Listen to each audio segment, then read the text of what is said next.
महाकुंभ के लिए जगह जगह कलश स्थापित हो चुके हैं तो पेशवाई भी शुरू हो चुकी है। गाजे बाजों के साथ विभिन्न अखाड़ों के महाकुंभ में एंट्री भी होने लगी है। महाकुंभ में पेशवाई का काफी महत्व होता है। अखाड़े के साधु संत शाही ठाट बाट के साथ कुंभ के मेले में पहुंचते हैं और इसे ही पेशवाई कहा जाता है। राजा महाराजाओं की तरह हाथी घोड़ों और रथों पर साधु संतों का शाही जुलूस निकलता है। इसमें सबसे आगे अखाड़ों की ध्वजा होती है। इसके बाद हाथी घोड़े पर सवार उन अखाड़ों के धर्म गुरु ध्वजा के साथ चलते हैं। उनके पीछे पीछे नागा साधु अपने कर्तव्य दिखाते हुए आगे बढ़ते हैं। आवान अखाड़े ने जब महाकुंभ में एंट्री ली तो कुछ ऐसा ही अद्भुत नजारा दिखाई दिया।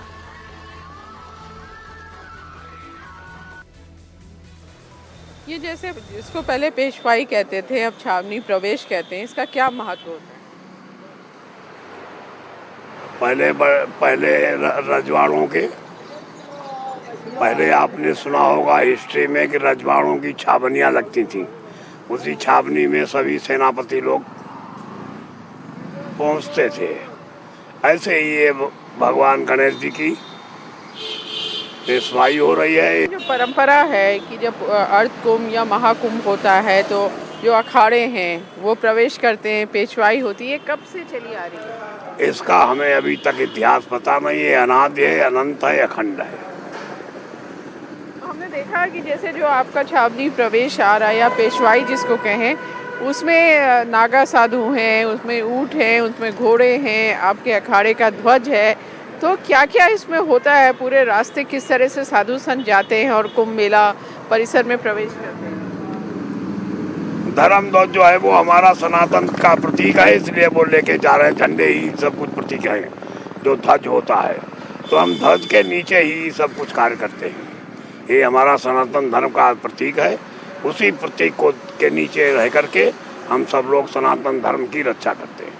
एक साधु को देखा, उनके बाल बहुत ऊपर ऊंचे हैं, रुद्राक्ष की माला। वो बाल नहीं, रुद्राक्ष है, रुद्राक्ष माला पहचे।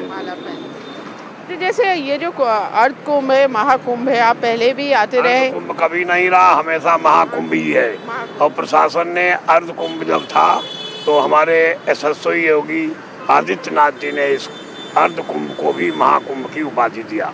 जैसे इस बार कैसे आपको लगता है कि अलग होगा ये महाकुंभ, क्योंकि तैयारियां बहुत हैं, किस तरह से अलग होगा? सनातन धर्म है, एक अलग ही होता है। इंटरनेशनल मेला है, ये हमेशा अलग होता है, विश्व लेवल की बात है। तो सनातन धर्म विश्व में अपनी ध्वजा पताकाएं लहराता है। इसी का प्रतीक है कुंभ। कुंभ में ही ये जाना जाता है कि सनातन धर्म की बागडोर जो है अभी संतों के अंदर में है, वो कभी भी लुप्त नहीं होगी। तो साधु संतों की शाही सवारियां प्रयागराज पहुंचने लगी हैं। अखाड़ों की पेशवाई धूमधाम से निकल रही है। रास्ते में खड़े लोग अखाड़े में शामिल साधु संतों का स्वागत कर रहे हैं। प्रयागराज के महाकुंभ में 13 अखाड़ों को साधु संत यहां पर शामिल होने के लिए पहुंचते हैं। इसमें शैव संप्रदाय के 7 अखाड़े भी शामिल हैं। बैरागी संप्रदाय के 3 और उदासीन संप्रदाय के भी 3 अखाड़े शामिल होते हैं। अखाड़े में शामिल संत योगी सरकार के व्यवस्था से बेहद खुश नजर आए।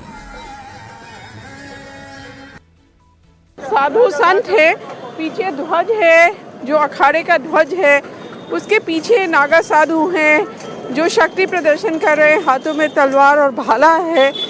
जगह जगह शिव तांडव आपको यहाँ दिखाई देगा। पीछे साधु हैं, बहुत सारे साधु यहाँ भी हैं। तो आप कितने दिन वहाँ प्रवास होगा? बस अभी 2 महीना है। 2 महीने वहीं रहेंगे? हाँ, 2 महीने रहे। तो कितने, ये कौन सा महाकुंभ, मतलब जो कुंभ है प्रयागराज? ये महाकुंभ है जी। नहीं, आपका कौन सा है? आप कितनी बार आए? हमें तो अभी 10 बार हो गया। 10 बार हो गया?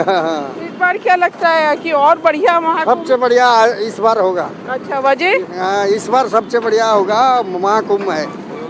हाँ, जोगी जी सरकार है, भाजपा सरकार है। तो लंबा जुलूस साधुओं का है, पैदल चलकर आ रहे हैं और जो मेला परिसर है वहाँ पहुँचेंगे।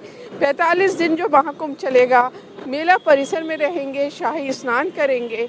तो जो लोग भी यहाँ रास्ते में हैं, उधर से जो गाड़ियाँ हैं या जो सड़क के किनारे लोग हैं, वो इस पेशवाई का स्वागत करने के लिए खड़े हुए हैं। पेशवाई होती थी जो अब आप छावनी प्रवेश सबकी क्या क्या अलग होता है या सबका एक जैसा होता है? ऐसा 13 अखाड़े के अलग अलग पेशवाई होती है। अभी 14 तारीख को जूना अखाड़े की हुई, आज आह्वान अखाड़े की पेशवाई हुई, अभी 26 तारीख को अग्नि अखाड़े की पेशवाई होगी। तो पहले क्या होता था, इकट्ठा ही होता था, लेकिन बाद में संख्या बढ़ते बढ़ते सभी अखाड़ों को अलग अलग कर दिया गया। तो जो स्नान होगा, शाही स्नान जिसको पहले कहते थे, उसमें भी सबसे पहले कौन स्नान करेगा? सबसे पहले जूना अखाड़ा ही जाएगा।